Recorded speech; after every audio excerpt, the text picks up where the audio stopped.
I feel this important to share, especially for other people that were on methadone or in the methadone clinic. I don't know if, well, no. A few people at the clinic that I was talking to were going through the same thing. This is important, okay? Please pay attention to all my words. Drinking and mixing methadone, the methadone soaks in your liver. It can, and it has, mixing alcohol and methadone has caused death. And I can say that with 100% assurity. It happened to somebody that was at when I first went to this clinic. The person drank and mixed with the methadone and everything in your liver. I believe that the methadone too just consumes the liver. And then well, hold on. Okay, so yes, you can die if you mix alcohol with the liver. You can go into shock. You can die of liver disease. It happens. So, like, when I had my slip up 2 years ago with a fifth of alcohol and then a binge of drugs the following week after finding out my sister was murdered, because I used that as an excuse to fall off the wagon. But right after that, I tried to have a glass of wine, and I could not. It purged from my body. This was like a month later. So it was just, I just wanted a little glass of wine. I know the danger that I have put myself in, because alcohol, if I drink too much of it, I'm going to use. So alcohol I cannot do either. But that, I got a few sips in and it just purged from my body, and I'm like, no, I just can't do this. So then, being fed up, and I got clean time and clean time and clean time and clean time. You're watched. There's cameras everywhere in there, okay? So when you're going to the bathroom, you're on camera and everything, and so you can't screw with your, why would you want to do that anyways? Anytime anything showed up in my system, I always came to my counselor first, or if I didn't go to her first, she'd be like, you want to tell me what's going on? So I'm getting these urinalysis done. I'm looking at the calendar. I'm like, 90 days, 90 days, 90 days. Because the 90 days, if you get 90 days clean of other substances, you can get take-home status. So I go see her, and she goes, you want to tell me what's going on? I mean, they randomly drop, sometimes every day, a couple times a week, a couple times a month. Me, it was a lot. So she says that, and I said, what are you talking about? Now, when I was 14, I used to eat a lot of poppy seeds. My mom can confirm this. It was poppy seed heaven for me. Well, it showed, they did a drug test on me when I was little, and it came, when I was 14, and it came up as opioids. It's like, and then when I tell people that, people don't believe me, but I think if your body is super sensitive to things, that can happen, and that does happen. Poppy seeds come from the poppy plant, aka opiates. aka opium, aka heroin. So if you're eating enough of those, I mean, literally everything was poppy seeds. So yeah, that happened. So back to the alcohol, she's like, you want to tell me what's going on? And my heart dropped. I'm like, what are you talking about? Because I got rid of heroin, I got rid of cocaine. And she goes, oh, there's alcohol in your system. I'm thinking, what? What are you talking about? What are you talking about? So, like, I started freaking out. And so I yelled for my husband because he was waiting for me. I said, Michael, get in here right now. And he was like, well, what about cough syrup at night? Which I shouldn't have. You should not mix cough syrup with methadone either because of the alcohol. Okay, that's very, very dangerous. But sometimes I was always sleeping on the methadone, but I just wanted to sleep. I just wanted to sleep constantly. I slept my life away. My fault. I just used my traumas as wanting to escape from everything. So it feels great to be alive and be outside constantly. Nobody is outside anymore. It's like, oh, I know what you're doing. But anyways, so she tells me I have alcohol in my system, and the thing with the cough syrup came up. And so we left, and I'm like, because she told me she couldn't give me my take-homes. So, and then I went through this thing because of the numbers. You are a number there, beast system. You are a number there. And it has happened so many times. Somebody else's file was in my file. My file was in somebody else's file. We had to get TB tested every year. The doctor told me one time I was lying. She's like, oh, when was your TB test? I said, I just had it. It's in my file. And then she's like, no, you didn't. You're lying. And I said, I got it done here, and I had to pay an extra $20 to this place for. Don't call me a liar.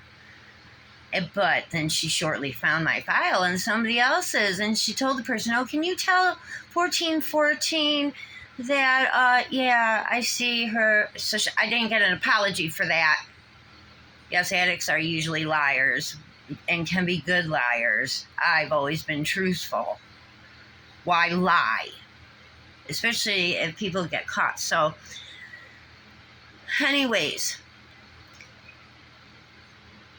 I start researching everything that I can that there's alcohol in it. I stop the cough syrup. I would only take a cap at night.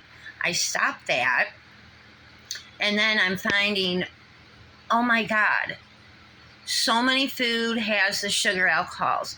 Then, because I had the methadone caused me to have a disordered eating issue, I could not eat. I lost my appetite, and all I just drank so many. Like my favorite juice was that coral lemonade from Calypso. But if you look on the back of it, there's literally almost like 300 grams of sugar in that. And then the Pepsi, and then occasionally I would eat a piece of bread. So I'm sitting there thinking, the yeast in the bread, and if there's sugar alcohols in the bread, combined with the Pepsi and Calypso, it's going to go to my liver and produce alcohol. I understand chemistry. I was pursuing, when I was younger, and sciences, the study of sciences. So I'm great with stuff like that. I'm not all knowing, but I know a lot, and I do know a lot about health issues. So, like my mom always tells me, you're so knowledgeable. It's from experience and researching, but primarily my own experience. So then the next day, and I wanted to see my counselor, but I knew I had to wait another week because I felt this was important.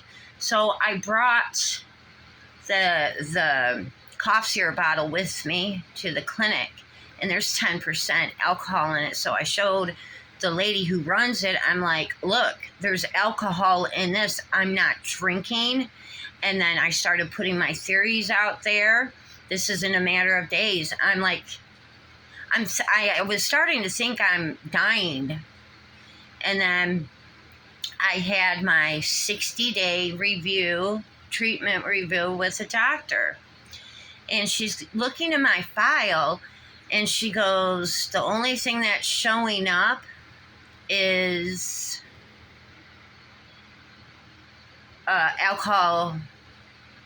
And I said, doctor, I swear I'm not drinking. It could be from the cough syrup. I said, my diet is terrible. With the bread and the Pepsi and the super sugary soft drink juice, my liver is probably producing that alcohol mixed with the methadone. I think methadone can create that alcohol. And she goes, well, you know what?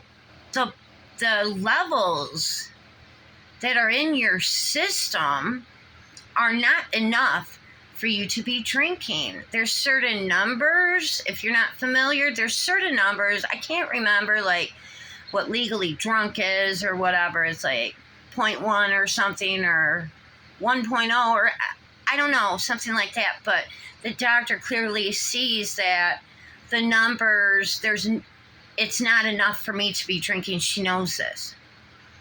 So with the doctor saying that, and then I had seen my counselor, and so we're talking, I'm researching everything. And she's like, I love a researcher. The thing is, this lady just got her doctorate, and she's my therapist. And it's like, why aren't these people trying to, well, I'm getting treatment for you, and if there's a health issue, and you're telling me, they told me I had to go get my liver checked. They made me think I'm dying. Maybe I am. But I almost started buying at-home drug tests and stuff, and I'm like, no. And then what made me think that, but they ended up giving, I got approved for my take-home status, even though there was still alcohol showing. Not enough to drink. So yeah, I got the take-home status and everything, and every time I go in, you want to tell me what's going on? What are you talking about? So, and then this blows my mind.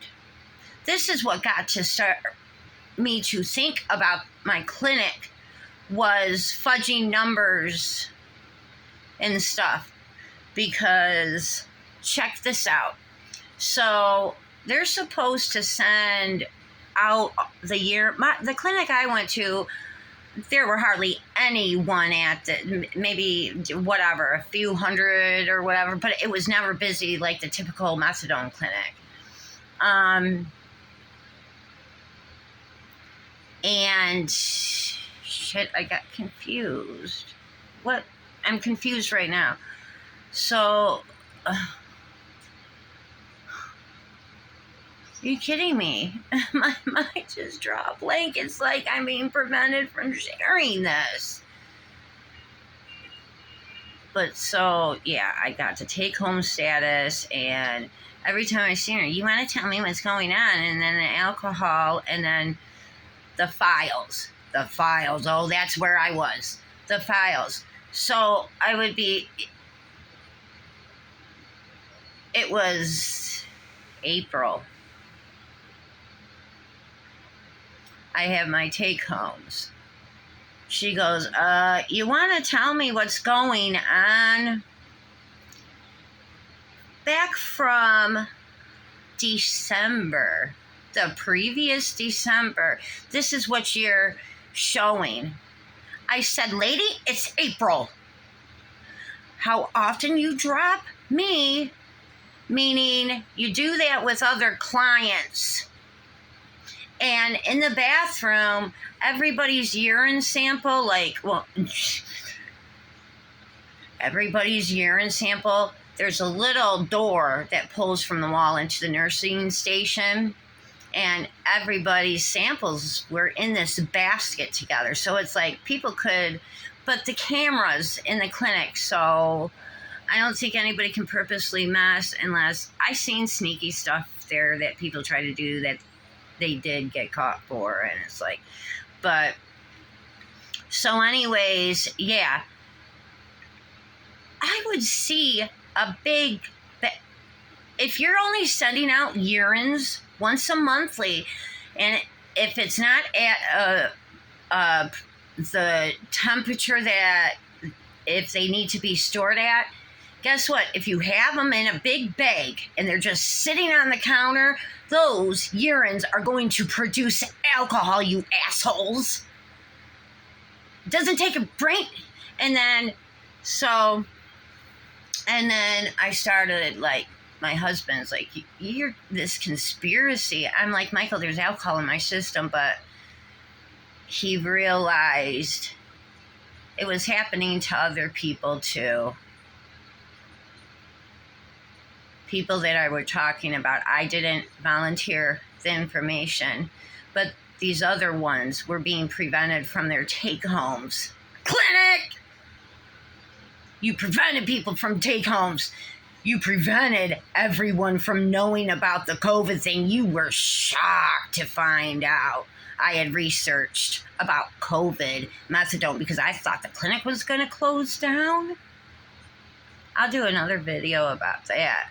Yeah, bitches, I gotcha. You don't think someone like me can research. I'm book smart. I'm street smart. I'm book smart. When a disease happens and you think but so yeah.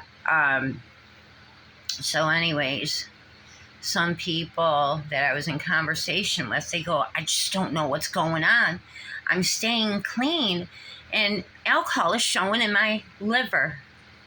So either this is a severe issue that is going on, or my clinic was fudging things around, playing with people's lives, mixing up files, going back and scratching numbers off and changing the dates on things to prevent people from getting take-homes.